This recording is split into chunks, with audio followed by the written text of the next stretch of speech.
Subscribe to Mufti Tariq Online and press the bell icon for more videos. السلام علیکم ورحمۃ اللہ۔ سامعین مکرم، اگر کوئی عورت ناپاک ہو جائے یعنی ناپاکی کی حالت میں ہو تو وہ لیلۃ القدر کی عبادت کیسے کرے؟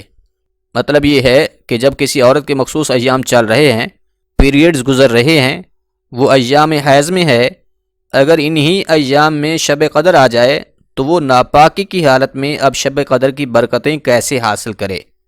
کیونکہ اکثر خواتین اس غلط فہمی کا شکار ہوتی ہیں کہ جیسے ہی ان کے ایام حیض شروع ہوتے ہیں وہ خود کو اتنا ناپاک سمجھنا شروع کر دیتی ہیں کہ ناپاکی کے ان ایام میں کسی بھی کلمہ خیر کا زبان پر لانا وہ جائز ہی نہیں سمجھتی ہیں۔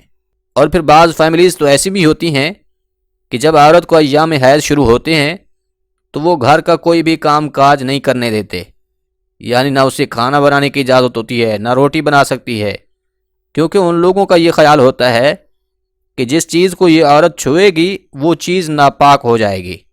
تو سامعین مکرم، یہ بہت ہی بڑی کم فہمی اور ناسمجھی کی بات ہے۔ سب سے پہلے بنیادی چیز کو سمجھنا چاہیے کہ عورت کے لیے شریعت نے حیض و نفاس کی حالت میں کن کن کاموں سے روکا ہے۔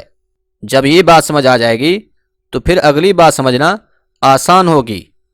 اب اس حوالے سے پہلے نمبر پر تو یہ ہے کہ حیض و نفاس والی عورت کے لیے نماز پڑھنا جائز نہیں ہے، وہ روزہ بھی نہیں رکھ سکتی۔ حیض و نفاس والی عورت قرآن کریم کی تلاوت نہیں کر سکتی، مسجد میں داخل نہیں ہو سکتی۔ حیض و نفاس کی حالت میں بیت اللہ کا طواف کرنا جائز نہیں ہے۔ حیض والی عورت کے ساتھ ہم بستری کرنا بھی حرام ہے۔ تو یہ چند ایک وہ کام ہیں جن کو شریعت نے حیض و نفاس کی حالت میں عورتوں کو کرنے سے روکا ہے۔ اس کے علاوہ باقی جتنے بھی ذکر اذکار ہیں، تسبیحات ہیں، درود پاک ہے، کچھ بھی پڑھنا چاہتی ہیں تو وہ ضرور پڑھیں۔ ان چیزوں کی حیض و نفاس کی حالت میں کوئی ممانعت نہیں ہے۔ اب جو عورت ایام حیض گزار رہی ہے اور شب قدر جو کہ بہت بڑی فضیلت و برکت والی رات ہے، کہ جس کی فضیلت و برکت کو اللہ نے قرآن کریم میں خود بیان فرمایا، لیلۃ القدر خیر من الف شہر، کہ لیلۃ القدر جو ہے 1000 مہینوں سے افضل ہے اور پھر سال کے بعد آئی ہے۔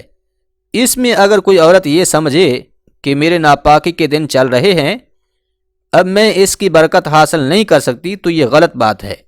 بلکہ آپ صرف نماز نہ پڑھیں، قرآن کریم کی تلاوت نہ کریں، اس کے ساتھ ساتھ دوسرے جن کاموں سے روکا گیا ہے وہ نہ کریں۔ اس کے علاوہ شب قدر میں اگر آپ وضو یا پھر کلی کر لیں تو بہتر ہے، نہیں کریں گی تو بھی کوئی حرج نہیں ہے۔